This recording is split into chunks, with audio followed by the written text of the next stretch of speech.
Alors,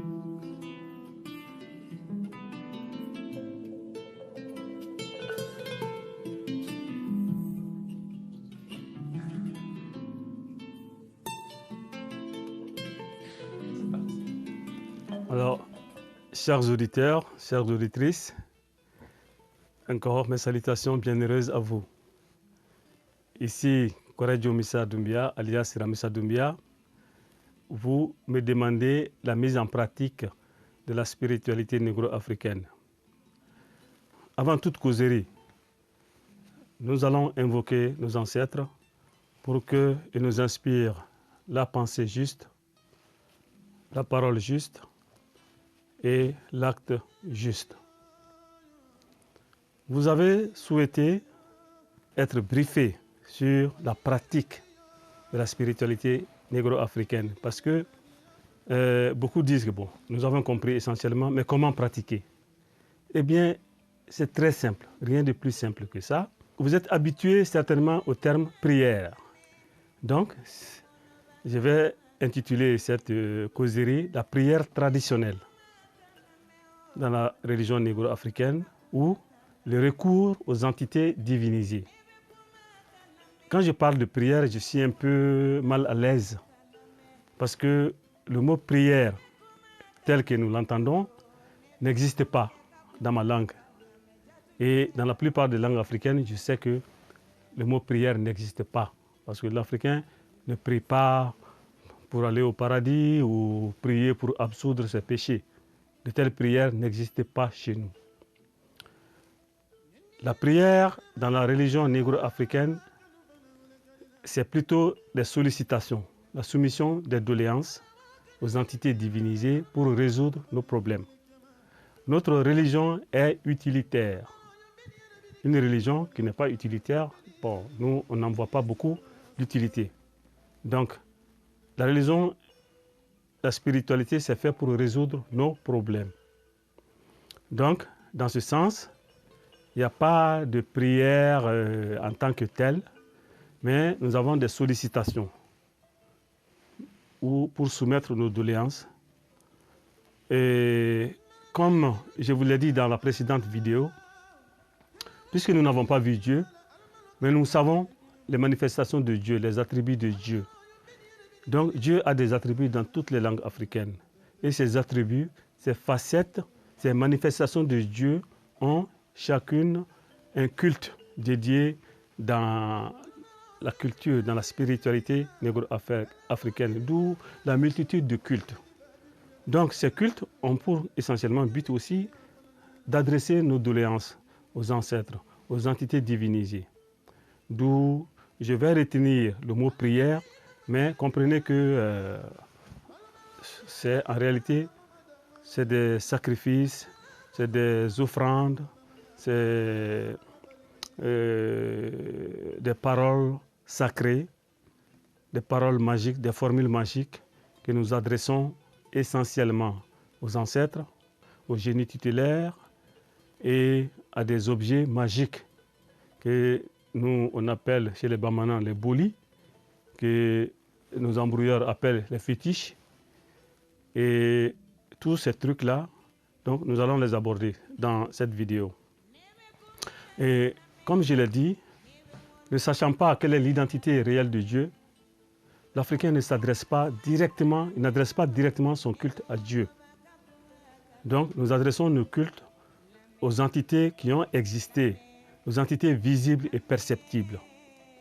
Et la première destination de nos prières, c'est bien sûr nos ancêtres, parce que nous ne sommes pas parachutés du ciel, nous sommes venus à l'existence à travers des ancêtres. Bon, il y a aussi un élément très important dans la culture négro-africaine qu'on appelle les génies tutélaires. Chaque village a un génie tutélaire. Et la plupart du temps, ce génie tutélaire-là, c'est un animal avec lequel nous avons des liens mythiques. Certains appellent ça la parenté mythique. Donc, les génies tutélaires existent. Aussi, nous pouvons leur adresser nos prières, nos offrandes et d'autres entités divinisées qu'on appelle les esprits, qui existent dans la réalité, mais que nos sens humains, comme je l'ai expliqué dans la précédente vidéo, ne permettent pas de percevoir. Donc, ils sont comme en physique hors du spectre visible, mais n'empêche qu'ils ont une existence réelle. Alors, le culte. Dans la spiritualité africaine, le culte peut être individuel. Et très souvent, c'est comme ça. Moi, j'ai des problèmes, je fais mon culte.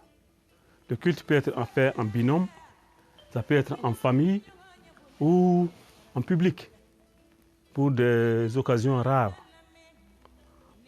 Pour faire son culte, bien évidemment, on n'a pas besoin de prêcheurs ou quelqu'un vient nous inciter, hein, à entrer dans la spiritualité africaine. C'est ça qui fait la différence entre la spiritualité africaine et les autres. Parce que chez nous, on ne fait pas de prosélytisme, on ne fait pas d'expansionnisme. Et comme je l'ai dit dans les précédentes vidéos, aucun chef religieux en Afrique n'a levé son armée dans l'histoire, aucun chef religieux n'a levé son armée pour aller imposer sa spiritualité à d'autres peuples qui n'étaient pas demandeurs. Ça ne s'est jamais passé.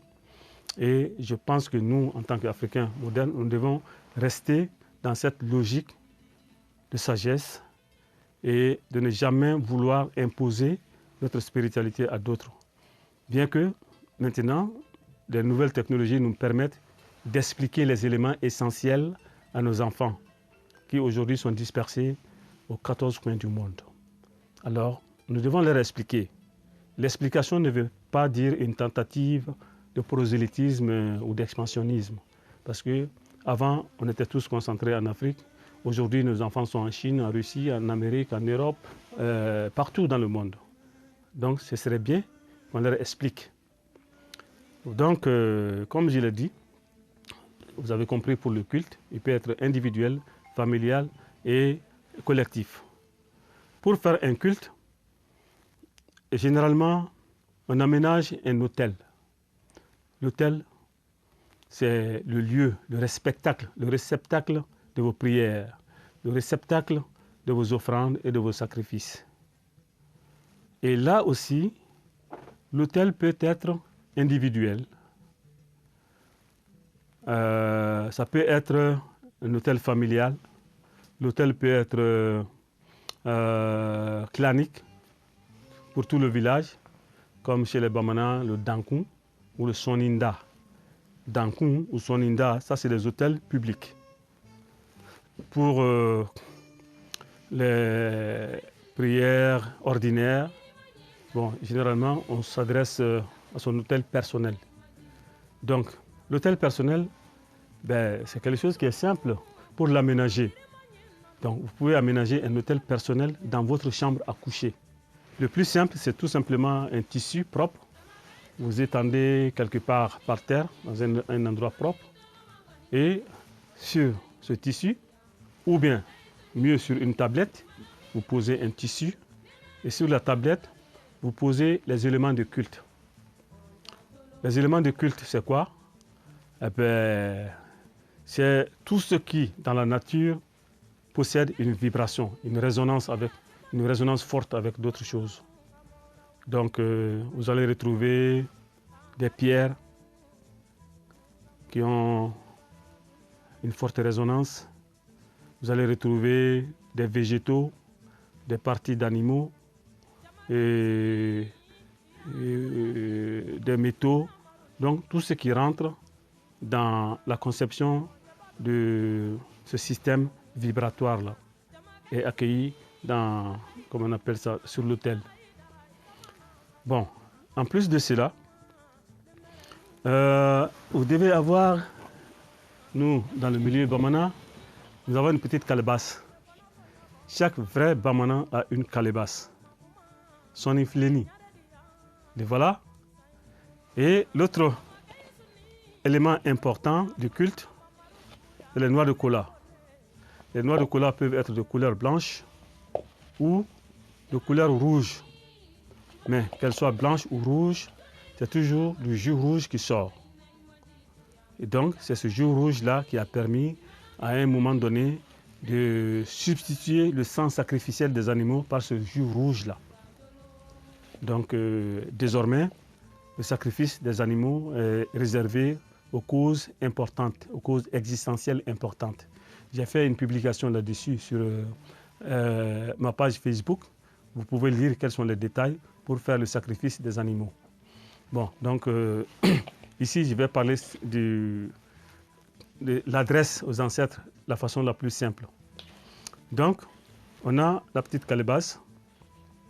Et pour s'adresser à son ancêtre, généralement, le Bamana, il fait quoi?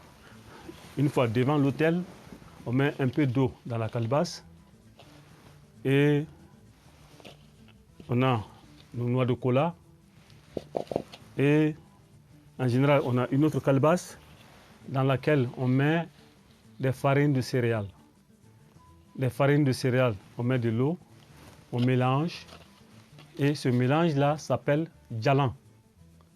Donc le djalan, c'est un élément très important dans le culte Bamana, négro-africain.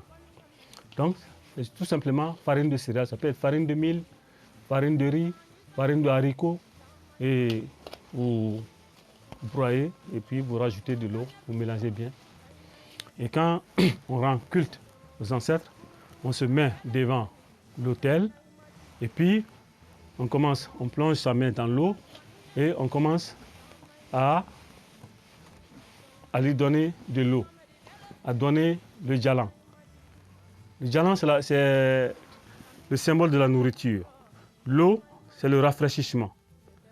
Pourquoi nous utilisons ces choses? Nous savons que les morts ne mangent pas.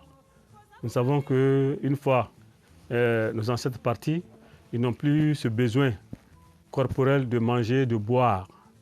Mais c'est une symbolique qui est très forte dans la pensée africaine, puisque en Afrique, vous pouvez le voir, hein, en tout cas, surtout dans la vallée du Niger, quand un étranger arrive, on lui donne toujours un bol d'eau, on lui donne de l'eau, on lui donne de la nourriture. Donc, vous ne verrez presque jamais les vrais authentiques africains de la vallée du Niger refuser de l'eau ou de la nourriture à un étranger.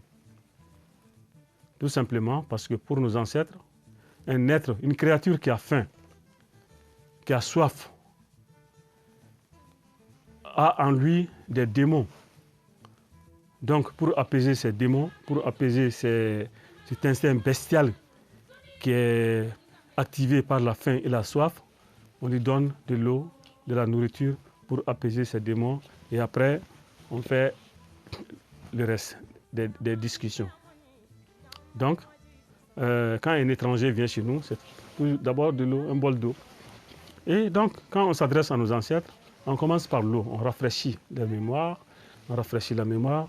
on offre la cola et le djalan après, qui est le symbole de la nourriture. C'est des gestes symboliques.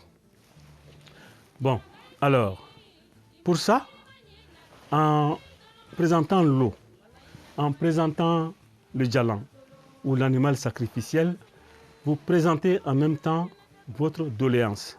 Et comme je l'ai dit, la prière est utilitaire chez nous. Hein. Ce n'est pas fait pour aller au paradis, c'est pour résoudre nos problèmes. Bon, la fréquence de la prière n'a pas d'importance. Comme c'est utilitaire, vous pouvez faire vos prières pour ceux qui sont habitués à la notion de prière dans les autres religions. Si vous voulez, si ça vous convient, vous pouvez faire votre prière quotidiennement. Vous pouvez même faire matin et soir si vous voulez. De la même manière, vous pouvez faire votre prière une fois par semaine. Ou si vous voulez, une fois par mois. Ou même une fois par an, si vous n'avez pas de problème. C'est exactement la même chose. C'est selon comment votre cœur sent.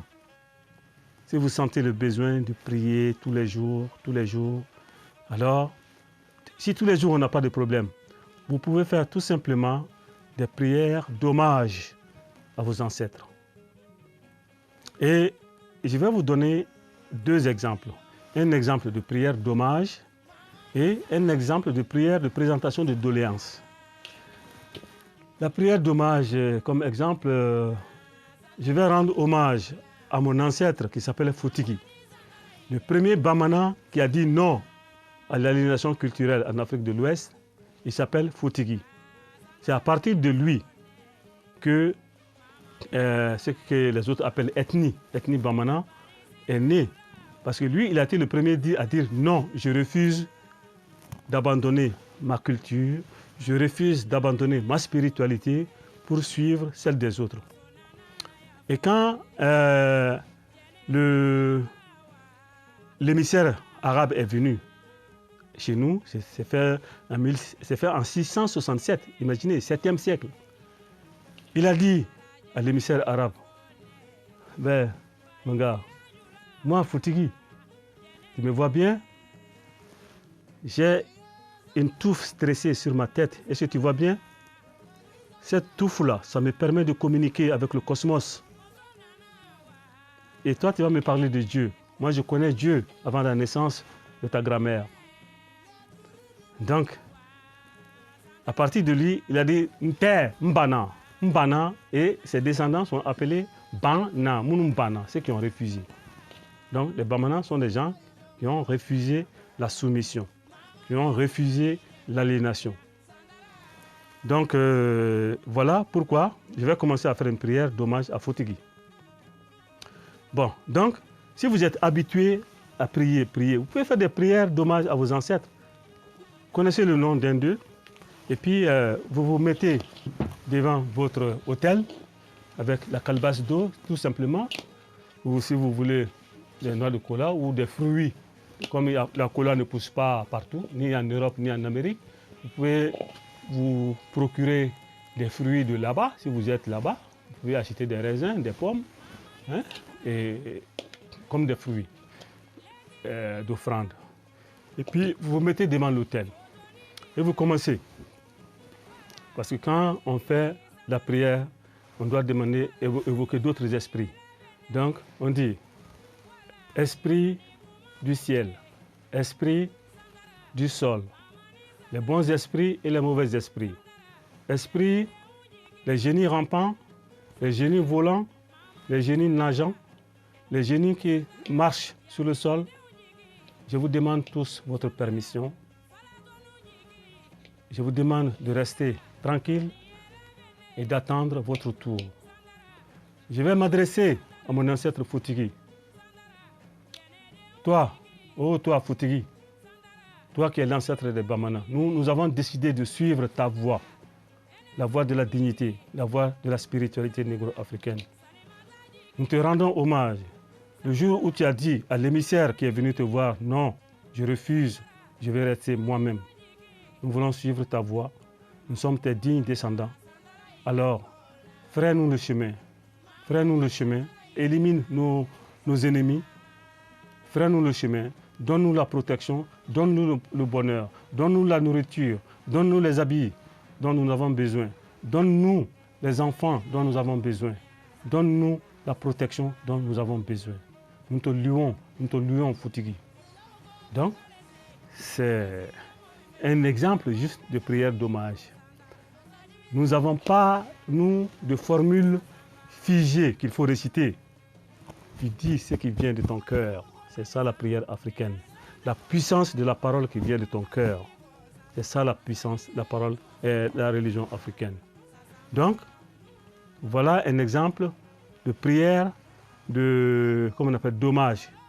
À vous qui êtes habitués à prier tous les jours, vous pouvez tous les jours rendre un hommage similaire à vos ancêtres comme ça, c'est très simple. Bon, et essentiellement pour la grande partie des gens, les vrais Africains qui ne sont pas habitués à la prière quotidienne, la religion est utilitaire. Nous avons des problèmes. Trouvons un exemple de présentation de doléances. Tiens, un jeune qui est au chômage depuis longtemps. Il est stressé, il a des problèmes, il a des soucis, il veut avoir du travail. Alors, il a décidé de s'adresser à ses ancêtres pour qu'il puisse trouver un travail, pour que son existence puisse être assurée. Ce jeune, qu'est-ce qu'il peut faire? Il prend sa calebasse d'eau. Moi, j'ai la calebasse parce que je suis du Mali. Chez nous, ça pousse. Mais chez vous, si vous êtes en Chine, si vous êtes en Russie, si vous êtes en Amérique du Nord, la calebasse ne pousse pas. Vous pouvez tout simplement prendre une gourde, un bol, ce que vous avez là-bas qui ressemble à ça, mais quelque chose de très propre, dédié à ça. Alors, vous mettez de l'eau et puis vous vous mettez devant votre autel et vous commencez la même chose que j'ai dit. Esprit du ciel, esprit de la terre, les bons esprits et les mauvais esprits. Je vous demande tous la permission de m'adresser à mon ancêtre. Restez tranquille en attendant votre jour. Moi, un tel, bon, je vais vous dire mon nom parce que moi je suis Siramissa. Moi, Siramissa, je suis dans la difficulté d'obtenir du travail aujourd'hui. Je m'adresse à toi, mon ancêtre Foutigi. Je suis ta suite ici sur la terre. L'existence est devenue difficile pour moi. Foutigi, voilà, j'ai apporté pour toi de l'eau. Voilà ton eau. J'ai apporté pour toi 2 noix de cola. Voilà tes noix de cola. J'ai apporté pour toi du djalan. Voilà ton djalan. Je te les apporte pour que tu puisses m'aider à trouver un bon emploi. Aide-moi, Foutigi. Mon existence est en danger. Aide-moi à trouver l'emploi dont j'ai besoin. Aide-moi, Foutigi. Je suis ta suite. Je suis venu à cette existence-là à travers toi. Alors, Foutigi, tu peux même le mettre en garde, hein, parce que chez nous, là, c'est free, c'est libre. Tu dis, Foutigi, voilà, je t'ai apporté de l'eau, je t'ai apporté la cola, je t'ai apporté la noix de cola, pour que tu puisses m'aider à trouver du travail. Foutigi, je veux que ce travail-là, je le trouve dans l'intervalle d'1 mois. Si tu me donnes ce travail-là, dans l'intervalle d'1 mois, je m'engage, vous voyez, je prends la promesse, je m'engage à venir te donner encore un poulet. Je m'engage à venir te donner, ou bien un bouc, même plus grand, selon votre possibilité. Je m'engage à te donner un poulet, ou bien je m'engage à te donner un bouc. Donc, tu lui fais une promesse. Et puis, si la promesse, elle est réalisée, n'oubliez pas, hein, si la promesse est réalisée, au bout d'un mois, vous avez votre travail, apportez le bouc, apportez le poulet que vous avez promis. Sinon, alors, ce qui va suivre là, c'est votre problème. Donc, voilà, vous avez fait une promesse. Vous pouvez aussi le mettre en garde. Donc, vous pouvez dire, Foutigi, voilà, je t'ai apporté de l'eau, je t'ai apporté la cola, je t'ai apporté le djalan pour que tu me trouves du travail. Si dans l'espace promis, je n'ai pas de travail dans 1 mois, dans 2 mois, dans 3 mois, dans 4 mois, dans 6 mois, moi je n'ai toujours pas de travail, ça veut dire que Foutigi, tu n'as pas exaucé mon vœu. Ça veut dire que tu es un mauvais ancêtre, c'est-à-dire que tu ne t'occupes pas de ta suite. Donc, dans ce cas-là, tu ne me dois rien, je ne te dois rien. Tu peux faire des mises en garde comme ça, vous voyez? Donc, s'il est un ancêtre qui n'a pas été encore réincarné, qui est encore dans le monde divin, il va réagir. Il va réagir. Donc, voilà 2 exemples de prières négro-africaines. Et je dois dire quelque chose qui est très important. Quand vous faites la prière, c'est très important ce qui sort de votre bouche, parce que vous êtes en train de mettre en branle toute l'énergie, la résonance électromagnétique, le fluide universel dans lequel nous baignons tous. Vos prières sont transmises par ondes électromagnétiques à l'entité de destination. Donc, vous êtes en train d'émettre des vibrations qui se transforment. Quand vous prenez votre téléphone cellulaire, vous appelez à un correspondant à Paris, à Washington, à Pékin, il n'y a pas de lien physique. C'est l'onde qui va. Et vous mettez en branle l'onde qui va vers l'entité sollicitée. Et voilà pourquoi, quand vous faites la prière, votre cœur doit être pur. Votre cœur doit être pur. Votre esprit doit être pur. Et c'est pour cela également que dans les conclusions des commandements de la mat, il disait « Mon cœur est pur, je suis pur, je suis pur ». Parce que un officiant négro-africain, ce n'est pas n'importe qui est un officiant. Un officiant doit avoir une rectitude morale impeccable. irréprochable. Quand on est un officiant négro-africain, tu n'as pas le droit de mentir. Je ne mens pas. Quand tu es un officiant négro-africain, tu ne cours pas avec la femme d'autrui. Et tous ceux qui se mettent à la place d'officiants, qui ont des comportements vicieux comme ça, ben, ce sont des officiants dévoyés et leurs prières, en général, n'aboutissent pas. Voilà pourquoi il y a beaucoup de gens, quand ils s'adressent à des entités, la prière n'est pas exaucée, tout simplement parce que soit l'officiant lui-même n'a pas une rectitude morale, ou le demandeur il n'a pas un cœur pur. Parce que n'oubliez pas, hein, quand vous aménagez votre hôtel, il faut que l'hôtel soit propre. Il faut que votre esprit soit pur, simple. N'encombrez pas votre esprit avec des sentiments parasites. Pas de peur, pas d'inquiétude, pas de haine. Pas d'envie comme ça là, pas d'envie matérielle, etc. Donc vous devez rester pur, simple. Et c'est dans cette pureté, dans cette simplicité que vos paroles deviennent des sources, des générateurs d'énergie. Donc c'est comme le quartz dans un microprocesseur qui donne la pulsion. Et c'est ce quartz-là qui met le microprocesseur en marche et c'est comme ça que l'ordinateur fonctionne. Ce quartz-là, c'est votre parole qui vient du cœur. Voilà, votre cœur, c'est le quartz, c'est votre microprocesseur. C'est le siège de votre conscience. Ayez le cœur pur quand vous faites la prière.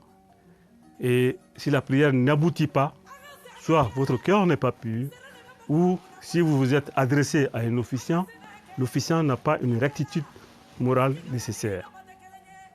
Donc c'est pour ça nos détracteurs, quand les choses n'aboutissent pas, nos détracteurs disent « Oh, c'est pas vrai ». Non, c'est tout à fait vrai, sauf que vous êtes passé par la mauvaise voie. Donc voilà deux exemples de prières négro-africaines. Et je voudrais tout simplement conclure en vous faisant des bénédictions que les divinités de nos clans, de nos familles et de toute l'Afrique nous protègent et nous guident. Et en conclusion, je voudrais dire que, comme on a dit, les cultes africains s'adressent à des manifestations de Dieu, à des facettes de Dieu, à des attributs de Dieu. Il est très important que vous, jeunes Africains, vous commencez à décortiquer les rituels africains. Ce n'est pas de la superstition, c'est la science pure. Ceux qui nous ont dénigrés pendant des millénaires, aujourd'hui, ils se rendent compte qu'ils se sont plantés. Et ils reviennent essayer de comprendre nos rituels. Nous avons le verbe, nous avons la parole, nous savons le code. Donc, si vous voulez, venez dans le bois. Venez dans le bois sacré, venez apprendre. Venez apprendre à décortiquer les rituels. Venez apprendre à comprendre le lien fonctionnel qui est entre Dieu et nos rituels. Et avec ça, l'Afrique n'a jamais quitté la science. L'Afrique n'a pas développé les technologies. Les technologies sont des applications de la science. Nous avions nos sciences. Les autres sont venus s'en servir. Ils ont pioché là-dedans, bien qu'ils ne nous ont pas payé de droits d'auteur. Ils s'en sont inspirés de nos sciences. Et avec ça, ils ont inventé des choses. Si je vous dis que la Wi-Fi, ça vient d'Afrique, vous allez être étonné. Si je vous dis que l'électricité, ça vient d'Afrique, vous allez être étonné. Mais les autres n'ont fait que observer ce que les Africains font et ils ont mis en pratique ce que nous faisions de façon souvent anodine, de façon banale. Vous allez voir des choses dans nos rituels qui ont l'aspect banal, on ne fait pas trop attention. Mais c'est là que vous devez creuser, c'est là que vous devez décrypter, c'est là que vous devez décoder pour comprendre le lien fonctionnel, pour comprendre le sens des choses. Et ainsi, nous allons remettre la main dans la science et avec cette science, nous allons développer des technologies qui sont utiles, qui seront utiles à nos enfants, qui seront utiles aux générations futures. Donc, l'Afrique, ce n'est pas la magie comme ils le disent. Et même si c'est la magie, ben, toute religion, c'est la magie. Il n'y a pas de religion sans magie. Hein? Il n'y a pas de religion sans magie. Le soleil, c'est la magie. L'ordinateur, c'est la magie.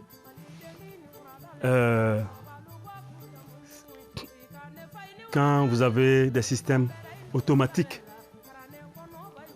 ces systèmes automatiques-là, les gens, les automaticiens, les informaticiens qui ont programmé ça, ces systèmes sont tellement complexes qu'ils les divisent en ce qu'on appelle, en langage informatique, ils appellent ça des sous-programmes de procédures. Pourtant, on n'appelle pas ces informaticiens des sorciers. Donc, l'Africain a fait la même chose. On ne s'adresse pas à Dieu dans sa totalité. On s'adresse à des manifestations de Dieu, à des facettes de Dieu qui peuvent être perçues par un informaticien comme une procédure, comme un sous-ensemble, plus facile à concevoir, à décortiquer pour la résolution d'un problème concret. Donc, voilà présenter grosso modo en quoi consiste la prière négro-africaine. Et ce mot prière, je ne l'aime pas. Hein. Donc, je dis plutôt le recours aux entités divinisées. Nous faisons recours aux entités divinisées pour soumettre nos doléances, pour résoudre nos soucis quotidiens. Mais c'est ça. Mais si vous avez le besoin, vous pouvez faire des prières quotidiennes. Et pour ces besoins quotidiens-là, généralement, l'Africain a laissé une force qui était grande, hein, parce qu'on ne faisait rien au hasard. L'Africain, pour chaque souci de la vie, il partait consulter un devin. Parce que nous avons aussi des savants qui ont leur microscope, qui ont leurs trucs, et ils regardent les problèmes. Après, ils nous disent, voilà la source de ton problème, voilà la source de ton problème, tu dois faire tel ou tel sacrifice pour résoudre ton problème. Tu as une ambition, pour que l'ambition se réalise vite, il va te dire de faire tel ou tel sacrifice pour que ça se réalise. Tu as une énergie qui te bloque, alors il va te dire, bon, tu dois te laver avec tel ou tel produit pour enlever les énergies négatives qui te bloquent. Donc, ces voyants-là, ces devins, c'est aussi une pratique. On appelle ça la pratique divinatoire. J'espère avoir l'occasion de vous parler aussi de ces pratiques parce qu'elles sont nombreuses. Chez nous, au Mali, elles sont très nombreuses. Quand on prend seulement l'exemple du Mali, nous avons des latrous d'Allah, des latrous d'Allah. Bon, et dans la géomancie, il y en a plusieurs. Il y a le premier, c'est chez les Bamanan, c'est Kaladjan. Ensuite, Kieninkuruni. Ensuite, latrou, puis Tchébissaba. Vous voyez déjà, en géomancie, il y a déjà 4. Kaladjan, Kieninkuruni, latrou, Tchébissaba. Donc ça, c'est des moyens divinatoires. Ensuite, il y a les kouris, il y a les pierres, il y a les cailloux, il y a le fléni. C'est-à-dire, il y a certaines là, ils mettent quelque chose dans la calebasse, on bouge, jusqu'à ce que l'entité qui est dans la calebasse dise non, oui. Sa réponse est toujours binaire, oui, non. Est-ce que je vais avoir du travail? Oui, oui, oui. Si c'est oui, arrête-toi, il va s'arrêter. Est-ce que le travail, je ne l'aurai pas, je ne l'aurai pas, je ne l'aurai pas, je ne l'aurai pas. Si je vais l'avoir, dis oui. Si je ne vais pas l'avoir, dis oui. Donc on continue à tourner et à un moment donné, si tu ne vas pas avoir de travail, il va continuer à tourner en rond. Il ne va jamais s'arrêter. Donc ça c'est le pléni. Il y a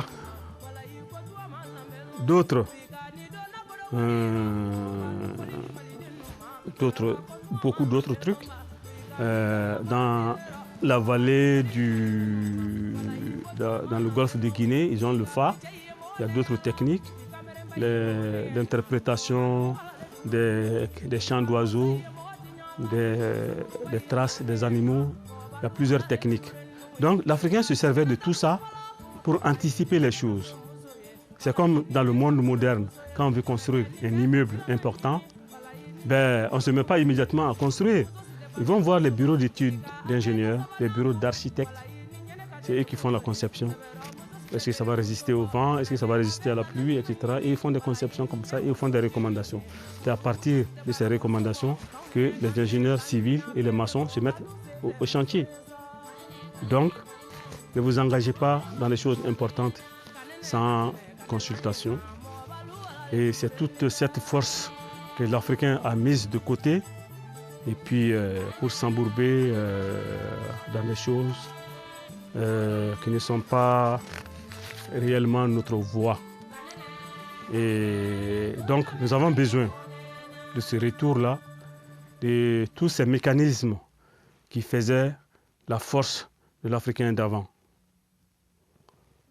Et tant qu'on n'est pas sur ce chemin, alors nous allons continuer à végéter, à imiter les autres et toujours à demeurer les marchepieds de l'humanité. Je l'ai dit dans toutes mes vidéos, aucun peuple ne peut se développer dans la culture d'un autre. Soyons nous-mêmes.